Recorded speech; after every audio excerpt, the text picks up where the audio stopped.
I want you to listen to this exchange that took place last night on ABC between Rahm Emanuel and Yvette Simpson. I believe that's, Yvette Simpson from Democracy for America. Listen to Yvette first. The first question is coming from the reporter, the host, and the first response is from Yvette Simpson. Listen in. She barely got a minute of airtime tonight, pledging her support for her fellow progressive candidate, Bernie Sanders. Yvette, do you think that progressives like AOC are going to be able to bury the hatchet and unify the party? I think we already have. I mean, the reality is most, a supermajority, almost 100% of progressives support Joe Biden, are going to work and are already working together with the Biden campaign to make sure we deliver victory. I think the big question and what people don't get about progressives is that we're always fighting for a better future. That's why we're progressives. And so as much as we are excited about getting rid of Donald Trump, we know there is more work to do. We're a little disappointed by the fact that we're in the middle of a pandemic. We're in the middle of racial unrest, and we can't talk about health care in the way that we know that people need us to talk about health care. We're in the middle of a racial unrest. We can't talk about what we need to do to end the preschool to prison pipeline, to get rid of talk about the crime bill and how we need to make sure that we decarcerate our prisons. These are conversations that we would expect to be able to have in a year like this, but we're not. We're talking about what Donald Trump is or is not, which is a very big disappointment. Jump in, apology. In the end of the day, politically, it's about winning, and Donald Trump is the single greatest issue, and we want to make this a referendum on him. We disagree about that. I know we do. Think that but we I'm with still the American want people on this one.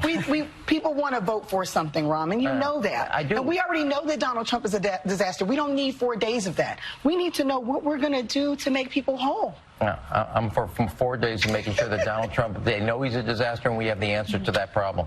Okay, so let's talk about this. I really appreciate Yvette. I don't know Yvette well, but I met her at a virtual party last week, and she's from Democracy for America, and I appreciate what she was saying there. I really seriously appreciate it, because that is the conundrum that we're facing right now. We're facing a party who wants to do nothing but talk about Donald Trump, and the thing is, we all know the kind of problem that Donald Trump is.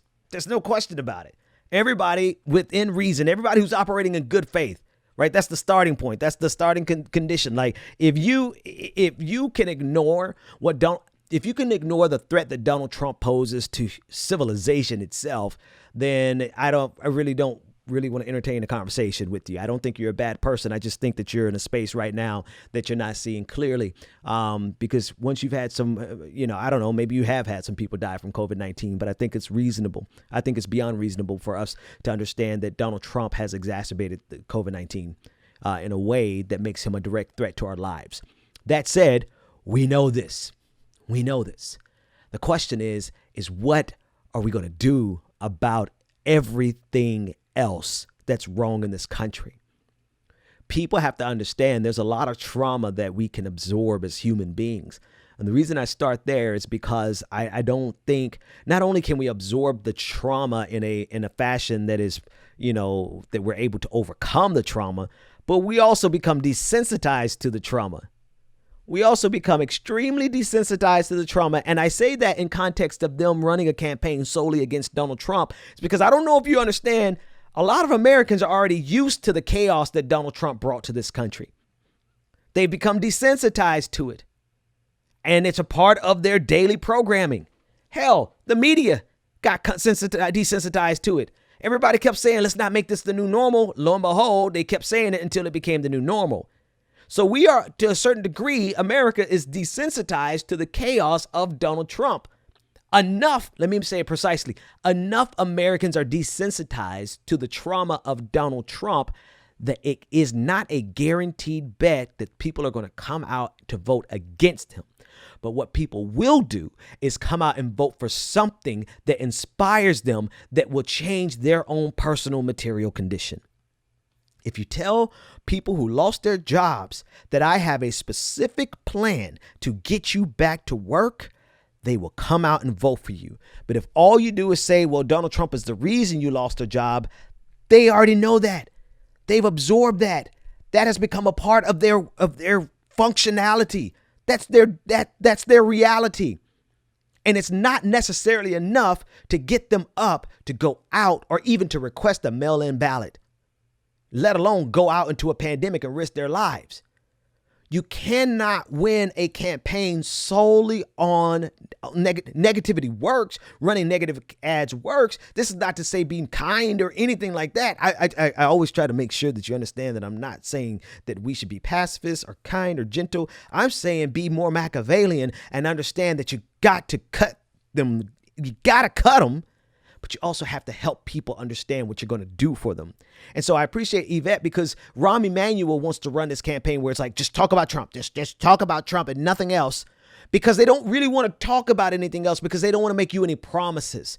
That's the other side of this coin. It's not that they don't realize that a better campaign would be a populist campaign that speaks directly to the material conditions of people across this country, the 45 million people who lost their jobs, the 5.4 million people who just lost their health care. It's not the 1/3 of Americans who couldn't pay their rent. It's not that they aren't aware of it. It's that they want to be able to run an entire campaign without making any promises to you whatsoever. And that's why, even though I'm with Yvette, like the majority of progressives understand, like, listen, we're going to help you get rid of Donald Trump. But on the other side of that coin, we are coming for the Democratic Party to rip them to shreds. I cannot wait until these chains are broken off of me and I can say what needs to be said about Democrats. But we got to get rid of Trump. Go to www.patreon.com/The BPD Show and get twice the content and unfiltered interviews without any of the commercial interruptions. And here we go. At this part of every single episode, I'd like to take a minute to thank the people who make the show possible, our patrons. Very special welcome to Sam. Thank you for becoming a patron. Very special welcome to Mika Smith. Thank you for becoming a patron. Chelsea McClellan, thank you so much for becoming a patron. And Reed Stever, thank you for becoming a patron. Now, everybody just bob your head. You too can become a part of this prestigious and prodigious patron family by going to patreon.com/The BPD Show, where you get access to twice the content, uncut, unfiltered, uninterrupted interviews, none of the commercial interruptions, and you give me the ability to speak truth to power, whether the powerful like it or not. You heard me?